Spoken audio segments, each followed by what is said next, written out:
Spike strips on the highway, some say they could put an end to wrong-way crashes. A local fire chief is fighting for it, but is the idea realistic? News Channel 5's Tara Molina has followed this story, and she's running the numbers and taking them to politicians across the state. These are what Steve Nash wants installed on highway ramps. They could be effective, but they don't come cheap. So I asked state and local politicians if these spike strips could really be the answer.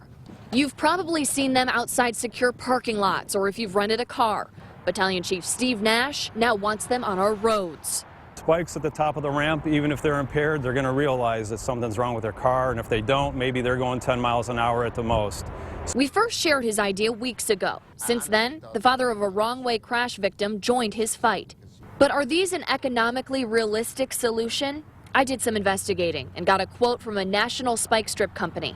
There are 5,209 highway ramps in Ohio. It would cost almost $27 million to outfit all of them with spike strips.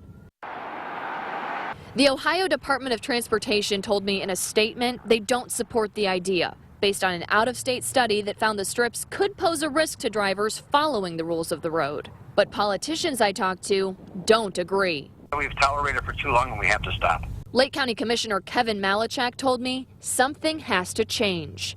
We've got to look at it. There's obviously a problem there, and anything that we can do to assist and make sure the problem's being looked into, that's something I'm interested in. But what about the cost? It's going to cost anywhere between $15 and $30 million. Wow, that is a lot of money. But again, the bottom line is what price do you put on a life? We've already lost some lives here in Northeast Ohio. Ask the family what that life is worth. There were 131 wrong-way accidents in the state of Ohio just last year. For more on what our local politicians have to say about all this, go to the NewsNet 5 app. In Cleveland, Tara Molina, News Channel 5.